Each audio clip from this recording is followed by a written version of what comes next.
호세아 선지자는 비운의 선지자임과 동시에 선지자들 가운데 가장 위대한 선지자라고 할 수 있겠습니다. 누구나 경건하기를 원하며 자신의 가정이 타 가정의 모범적인 모습으로 행복하고 또 깨끗하고 자녀들까지 그 부모의 신앙적인 가풍들이 이어지기를 원합니다. 아니, 그것이 아마 가장 큰 선지자의 경건한 믿음 생활하는 분들의 목표입니다. 그러나 그 어떤 누구보다도 불결하고 더럽고 추잡한 결혼과 자녀들까지도 그런 자녀들을 낳을 수밖에 없었습니다. 그것은 하나님의 일방적인 명령이었습니다.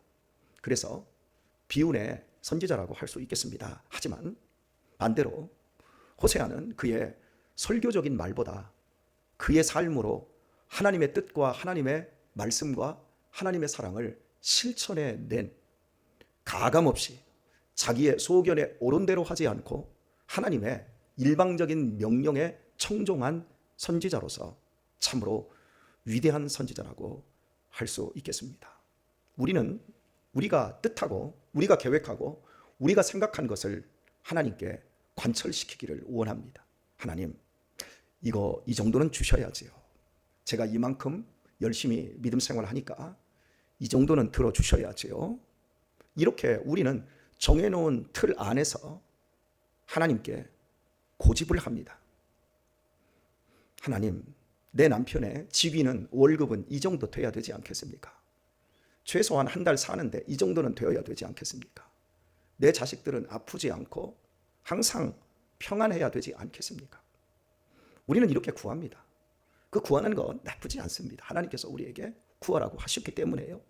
하지만 반대로 하나님이 우리에게 그런 것들을 안 주실 때 우리의 마음에는 서운함이 자리하고 속상하고 또 울분이 가득해서 더 하나님께 부르짖으며 겉모습은 너무 열심히 기도하는 것 같고 대단한 열심 있는 신앙 같지만 실은 하나님의 뜻을, 하나님의 일하시는 것을 방해할 수도 있지 않겠습니까?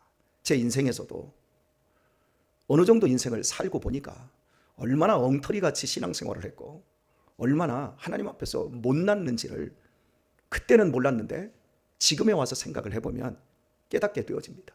그래서 인생은 모두 은혜라고 이야기할 수 있겠습니다. 그렇게 못났고 그렇게 바보 같았는데 하나님은 그 못남과 바보스러움을 이렇게 좋은 모습으로 더 깊게 깨달은 모습으로 알려주시니 이보다 더 큰 은혜가 어디 있겠습니까? 호세아 선지자를 우리가 살펴보고 있습니다. 도대체 음란한 그 여자를 통해서 하나님의 사랑이 무엇인지, 갈 때까지 가버린 여자, 그런 여자를 다시금 돈 주고 사와라. 그리고 데려와서 다시 한번 살아라.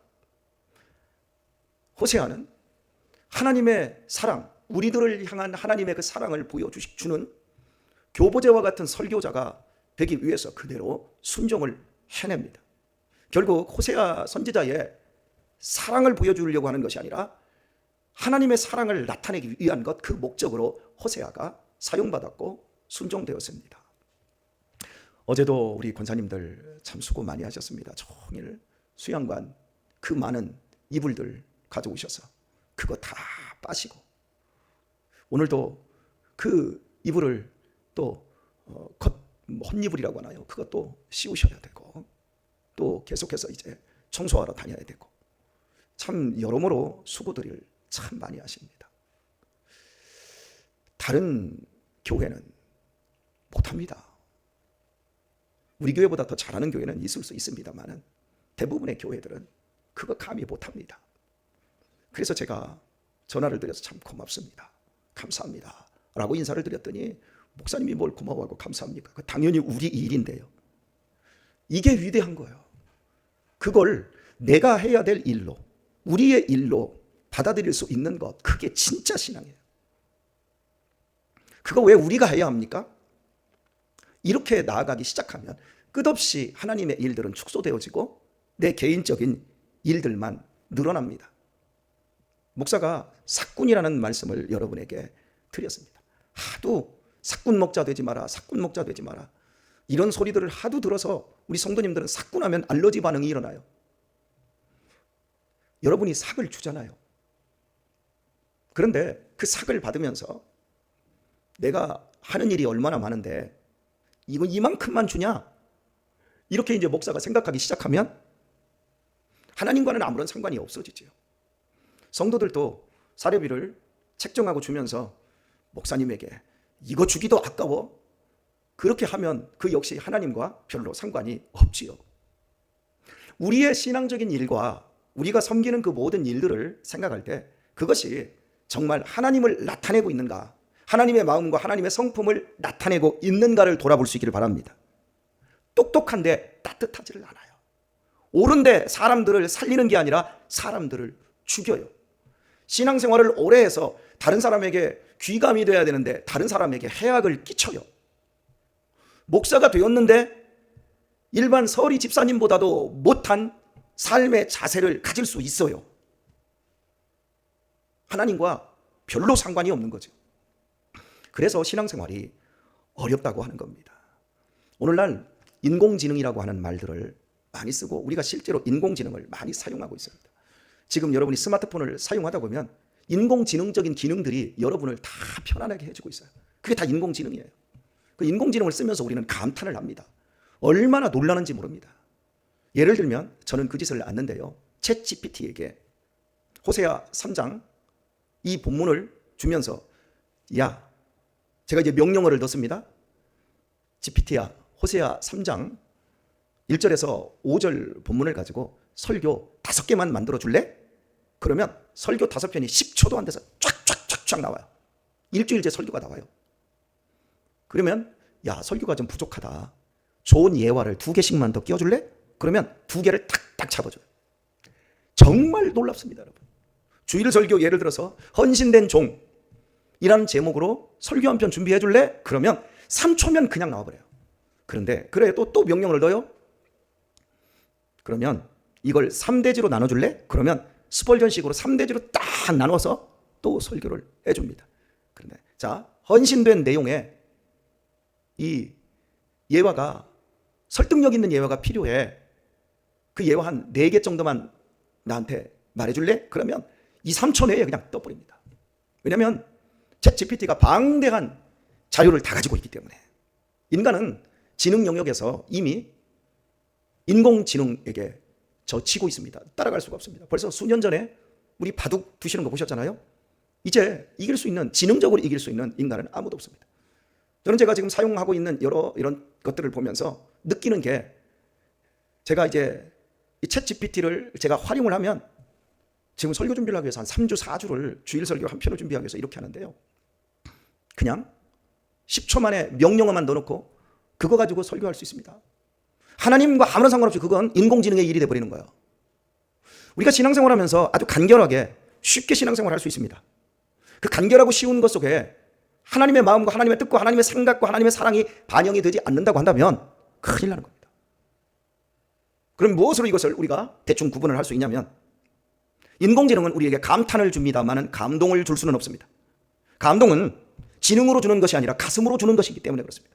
가슴으로 느끼게 하기 때문에 그렇습니다. 성령님은 우리의 지능만 깨닫게 하시는 것이 아니라 우리의 가슴을 변화시키는 분이십니다. 오늘 우리가 교회에서 신앙생활할 때 머리로 하면 안 됩니다. 가슴이 동반되어야 합니다. 가슴이 뜨거워지기를 축복합니다. 가슴이 행복해지기를 축원합니다. 신앙은 그래야 합니다. 아무리 세상의 지식이 폭증하고 있다 할지라도 얄팍한 그 지식으로는 감탄은 할 수 있을지 몰라도 절대 감동하며 사람을 변화시킬 수는 없다라고 하는 겁니다. 자, 우리 여기 계신 분들 옛날에 시어머니 한번 생각해 보세요. 시어머니를 생각하면 머리가 찌끈찌끈 아픕니다. 그러면 똑같은 어머니지만 그 앞에 친정어머니를 생각해 보세요. 그러면 희한해, 가슴이 아파. 이해 못 하셨어요? 똑같은 어머니인데 시어머니는 내 가슴이 안 아파, 머리가 아파. 속상한 일이 많고 성질날 일이 많고 눌린 일이 많아서 이게 머리만 아파요. 그런데 내 친정어머니를 생각하면 내가 못해주고 내가 잘못한 것들이 너무 많고 아쉬운 게 너무 많아서 내 가슴이 아파. 오늘 우리가 신앙생활하면서 이 교회에서 신앙생활을 할 때도 마찬가지고 신앙이 다 끝나서 은퇴하고 이 교회를 이제 여러분이 하직하고 갈 때 그때 여러분의 마음속에 머리가 아프면 안 되고 가슴이 아파야 합니다. 조금 더 주님을 기쁘시게 할 거예요. 조금 더 헌신할 거예요.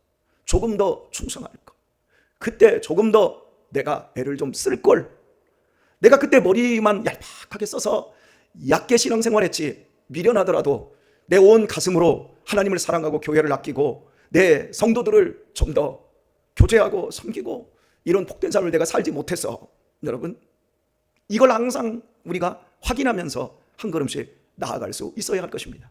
그런 차원에서 3장 1절 말씀 가운데 후반부를 봅니다. 너는 또 가서 타인에게 연애를 받아 음부된 그 여인을 사랑하라 하시기로. 이미 간부에게 넘어가 버렸어요. 이런 여자 돌아와서 나한테 용서를 빈다 할지라도 나는 용서해 줄 마음 안 생겨요. 그런데 가라는 거예요. 한 번 간 게 아니에요. 또 가라는 거예요. 또 가서 네 사랑을 받아줄 때까지, 그 여자가 돌아오기까지 너 또 가라는 거예요. 또 가서 그 여인을 사랑해라. 내가 너희를 사랑하는 것처럼 이 사랑을 나타내라. 이렇게 말씀하고 있습니다. 제가 군 생활할 때 선임 하사가 있었어요. 그분은 배움이 별로 없고 돈을 벌기 위해서 월남전에도 참전하시고, 그리고 이제 제가 군 생활 마칠 무렵쯤 되어서 그분도 한 2, 3년 있다가 은퇴를 하셨습니다만은 그냥 평범한 선임 하사예요. 거기에 비하면 그분이 섬기는 장교들, 이런 분들은 뭐 육사 출신에 뭐 삼사관 출신에 다 장교들은 많이 배우신 분들인데 그분이 섬기는 분들이 대부분 다 육사 출신들이에요. 그런데 희한한 게 그 자식이, 딸이 내가 너무 똘똘해. 공부도 안 시키는데 지가 공부를 그렇게 잘해가지고요. 서울대를 들어갔어요. 근데 이 장교들, 뭐 대령들, 중령들, 이런 자식들은 이 나이가 비슷한 또래인데 공부를 쭉 해가지고 제일 잘 들어간 대학교가 서강대, 인하대 이런 데 들어갔어요. 이분이 기분이 얼마나 좋겠어요? 그러더니 서울대 합격증을 있잖아요. 합격증, 그것도 서울대 경영학과인가 경제학과인가 들어갔어요. 아주 수재였어요. 이걸 갖다가 코팅을 했어요. 코팅을 해가지고 부대에 돌아다니면서 막 보여주는 거예요. 야, 우리 딸. 이걸 장교들, 자기 상관들한테 보여주면 상관들이 어떡할까요? 와, 좋겠다.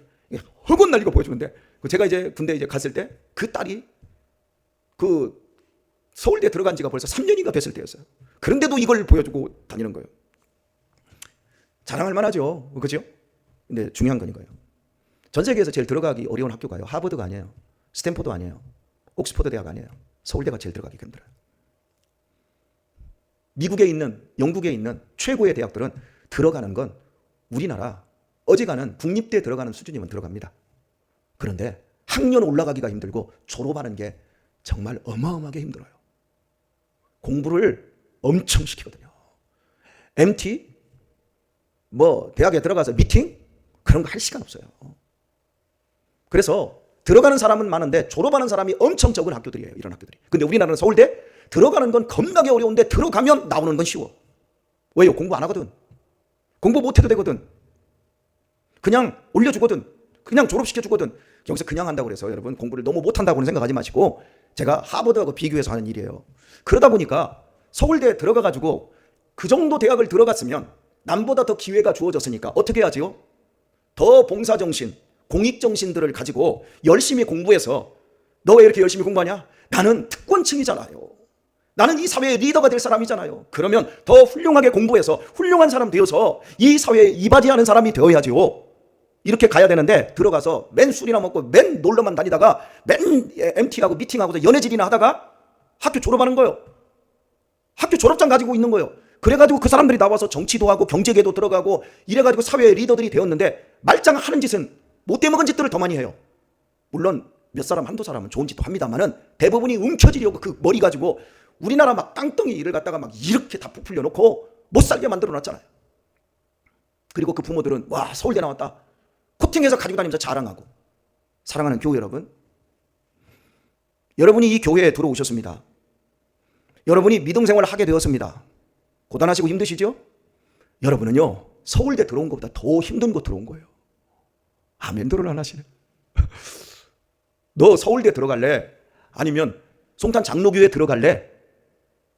둘 중 하나 고르라고 한다면 보여지는 것으로는 서울대이겠지만 마지막 인생 끝날 때 보십시오. 졸업할 때 보십시오.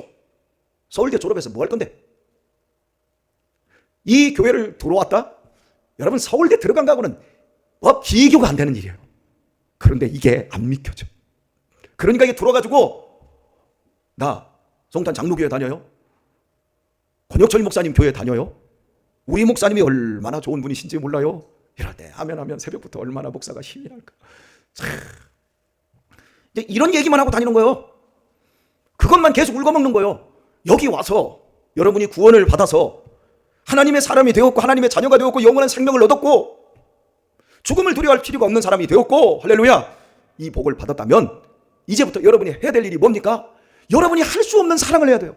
여러분이 할 수 없는 일들을 해야 돼요. 여러분이 감히 상상할 수도 없고 여러분이 육신으로는 할 수 없는 그 실력들을 갖추어 나가야 돼요. 서울대 들어갔다면 일반인들이 생각할 수 없고 지방대생들이 생각할 수도 없고 꿈꿀 수도 없는 것들을 생각하고 꿈꾸면서 열심히 공부해서 이 사회에 이바지하는 사람이 되어야 돼요. 그게 서울대 건학 이념이에요. 근데 몇 명이나 그러고 있냐 말이야. 교회에 돌아와서 하나님이 우리에게 지금 말씀합니다. 가서 또 가서 사랑을 실천하라는 거예요.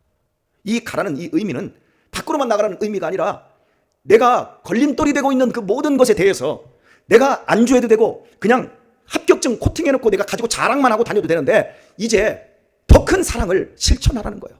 사랑은요 분노와 일맥상통해 있습니다. 그래서 사랑은 애증과도 함께 갑니다. 그리고 이 사랑은요 구심력과 원심력이 있어요. 사랑의 방향이 내 안으로만 들어옵니다. 이런 사람들 많아요. 이런 사람들은 자기 애적 성향을 가진 사람, 자기만 사랑해. 나이가 먹어도 막 좋은 옷을 입고 막 나이가 먹으면 막 얼굴 막 꾸미려고 하고 막 자기가 뭔가 막 이렇게 하려고 하는 사람 있잖아요. 근데 그냥 옷은 수수하게 입고 얼굴에 뭐 검버섯이 좀 펴도 그런 거 별로 상관하지 않고 다른 사람을 아끼고 섬겨주려고 하는 사람 있잖아요. 원심력이, 그러니까 사랑이 원심력으로 밖으로 나가면 다른 사람을 살리고, 사랑이 나 안으로 오면 나 하나 치장하다가 말아. 그냥 나 하나 썩어. 분노도 마찬가지고 애증도 마찬가지거든요. 저 사람 때문이야. 저놈의 인간 때문에 내 인생이 불평해. 저것 때문에. 이게 다 원심력이에요. 모든 문제의 근원을 다 밖으로 두는 거예요. 하지만 이건 내 부족함이야. 내 연약함이야. 나 때문이야? 라고 하는 책임감을 내가 이 안에 있는 구심력을 볼 수 있다? 그러면 그 사람의 인생이 달라질 거예요. 여러분, 나쁜 것에는 항상 밖으로 가면 안 되고 내 안으로 가야 합니다. 남의 들보를 보려고, 남의 티를 보려고 할 게 아니라 내 안에 들보를 볼 수 있기를 축복합니다. 그러나 사랑은 항상 밖으로 가야 돼요. 이런 의미에서 오늘 호세아에게 준 또 가서 그 여인, 음부가 된 여인을 사랑하라, 이 말의 표현을 오늘 고린도전서 13장으로 정리를 하도록 하겠습니다. 고린도전서 13장입니다. 내가 사람의 방언과 천사의 말을 할지라도 사랑이 없으면 소리나는 구리와 울리는 꽹과리가 되고, 내가 예언하는 등이 있어 모든 비밀과 모든 지식을 알고 또 산을 옮길 만한 모든 믿음이 있을지라도 사랑이 없으면 내가 아무것도 아니요, 내가 내게 있는 모든 것으로 구제하고 또 내 몸을 불사르게 되어 줄지라도 사랑이 없으면 내게 아무 유익이 없느니라. 사랑은 오래 참고 사랑은 온유하며 투기하는 자가 되지 아니하며, 사랑은 자랑하지 아니하며 교만하지 아니하며 물에 잉치 아니하며 자기의 유익을 구치 아니하며 성내지 아니하며 악한 것을 생각지 아니하며 불의를 기뻐하지 아니하며 진리와 함께 기뻐하고 모든 것을 참으며 모든 것을 믿으며 모든 것을 바라며 모든 것을 견디느니라. 아멘. 여러분, 이 말씀을 여러분 결혼 막 시작하는, 사랑을 시작하는 사람에게 준 말씀 같아요? 결혼을 끝장내려고 하는 사람에게 주는 말씀 같아요? 후자입니다. 그래서 목사님들이 주례할 때 이 말씀을 안 쓰는 거예요. 고린도 교회가 서로를 미워하고 증오하고 처음에 좋게 출발해서 교회가 아름답게 세워졌는데 나중에 하도 싸우다 보니까 이제 사랑이 쫑날려고 할 때 다시 한번 그들에게 이 말씀을 주면서 우리의 정체성이 서울대학교 합격증 코팅해놓고 들고 다니는 것으로 끝나는 게 아니다. 고린도 교회에 들어가서 우리가 구원받은 것, 그 값이 어디에 있냐면 사랑하는 데 있다. 이걸 이야기하고 싶은 거예요. 사랑은 오래 참습니다. 할렐루야. 사랑은 무례히 행치 않습니다. 자기의 몸을 불사르게 내어주는 열심이 있다 할지라도 진짜 하나님의 사랑 없으면 아무것도 아닙니다. 주신 이 말씀 다시 한번 붙잡고, 사랑하는 교우 여러분, 우리의 영역에서, 우리 이 송탄 장로교회에 우리가 믿음의 세계에 들어온 것, 서울대학교 1000개, 10,000개 들어간 것보다 더 어렵게 예수 그리스도의 죽으신 십자가의 엄청난 대속의 사랑으로 허락되었다는 것을 기억하십시오. 그렇다면 이제부터 여기에다가 뭐 붙이고 그냥 이것만 하고 다니지 마시고, 여러분의 감격과 믿음의 방향이 속으로 향하지 마시고 겉으로 향하게 하십시오.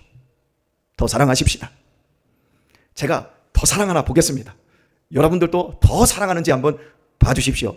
그렇다고 안 사랑한다고 눈깔 빼려고 하지 마시고, 예, 우리 모두 더 사랑하는 따뜻한 마음, 넉넉한 마음, 훌륭한 사람들로 변화되는 우리 성도님들 다 되시길 예수님의 이름으로 축원합니다.